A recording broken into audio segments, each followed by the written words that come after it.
A melhor forma de encarar o futuro, de prever o futuro, de atenuar as ansiedades em relação ao futuro, é se colocar numa posição de construí-lo, não de prevê-lo. Então, essa é a grande tarefa que nós precisamos dar aos jovens brasileiros. Ao invés de ele ter, e não lhe faltam razões, ansiedade insolúvel com relação ao futuro, ele precisa sair do seu comodismo individualista de trás da tela e achar um caminho de construir, junto com os outros, este futuro ansioso. Essa é a única saída. Diante disso, eu posso fazer aqui uma frase TikTok.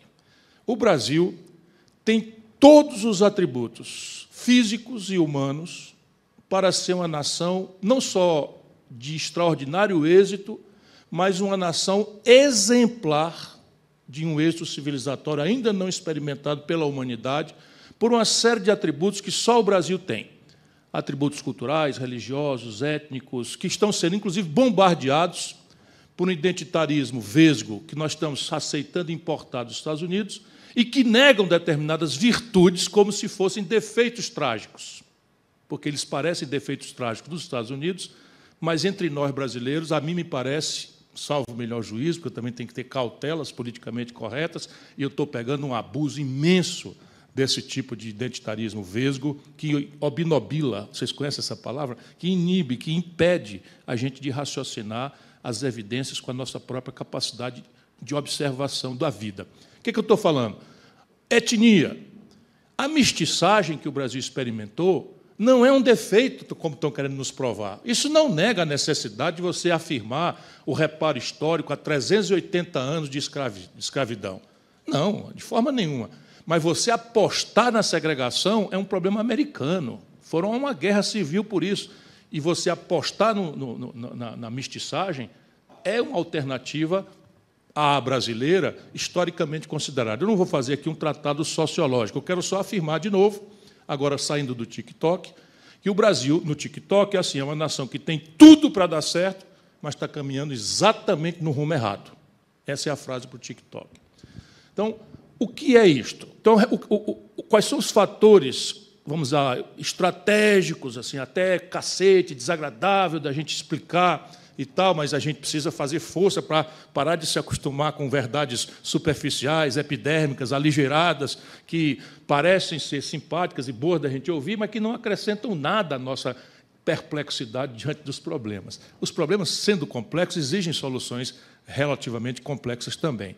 Primeiro fator que explica o êxito civilizatório no mundo. Eu tenho escrito sobre isso, tenho aprofundado, tentado desenvolver uma pedagogia nacionalizada ao Brasil, mas, assim, o primeiro fator de desenvolvimento econômico é que jamais prosperou nenhuma civilização na sociedade mundial humana, nem na história da humanidade, nem no atual experimento geográfico, onde a gente possa anotar êxito civilizatório, que não seja baseado no seu próprio nível alto de poupança nacional.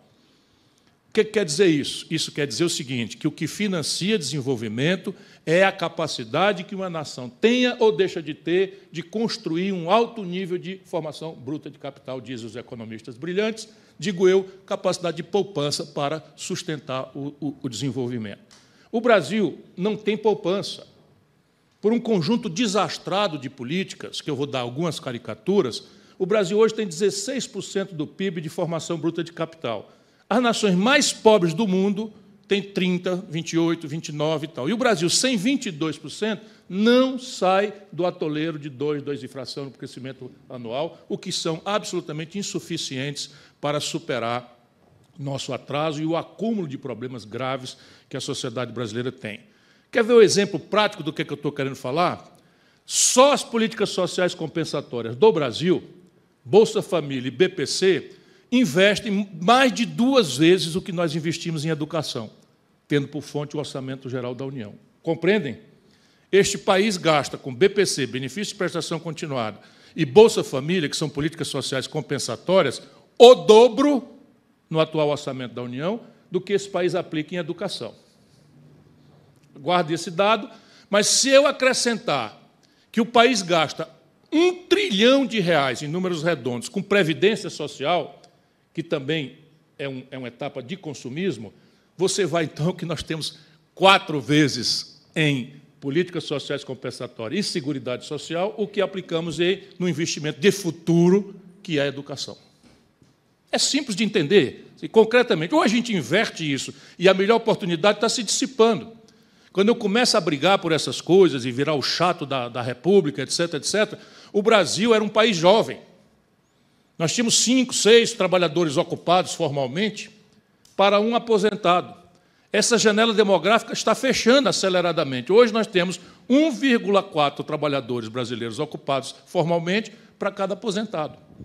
Então, as soluções vão ficando politicamente muito mais difíceis, muito mais complexas, muito mais sofisticadas. Segundo fator, para além do primeiro, que é a poupança alta. E, ao contrário do que diz o mito neoliberal, o nível de poupança de uma nação não é consequência fatalista que as forças da gravidade produzem ou deixam de produzir. É consequência de arranjos institucionais que a política faz ou deixa de fazer. Faz bem feito ou faz mal feito. A segunda questão é: só prosperam aquelas sociedades que conseguiram, por esta ou aquela institucionalidade, constrangedor aqui é que nem sequer a premissa democrática é uma exigência, olhando, por exemplo, a China, os experimentos autoritários de alguns outros lugares, mas o que funciona mesmo é Estado forte, iniciativa privada forte e uma academia comprometida em produzir as respostas tecnológicas que o desafio do desenvolvimento pretendido solicita.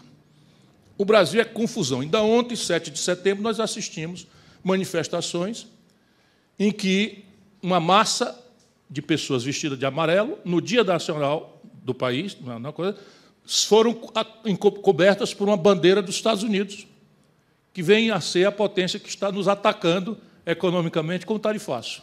Isso é eu ia dizer o cu do mundo, mas isso é o fim do mundo.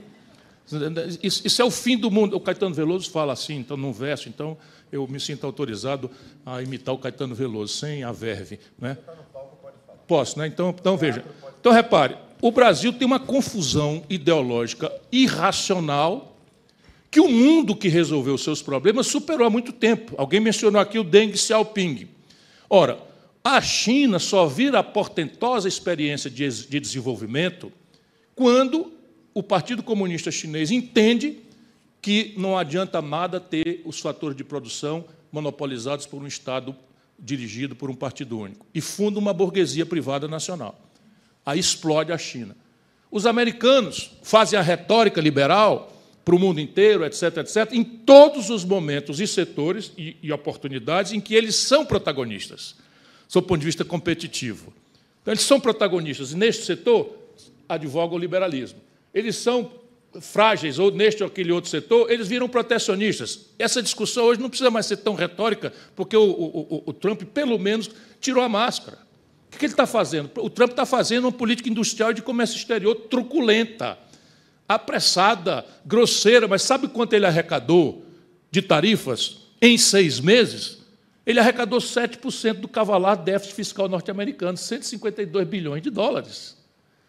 E ele consegue, no Brasil, comover pelo menos uma metade, grande ou pequena, menor ou maior, da sociedade brasileira, defendendo o ataque que ele faz ao nosso país.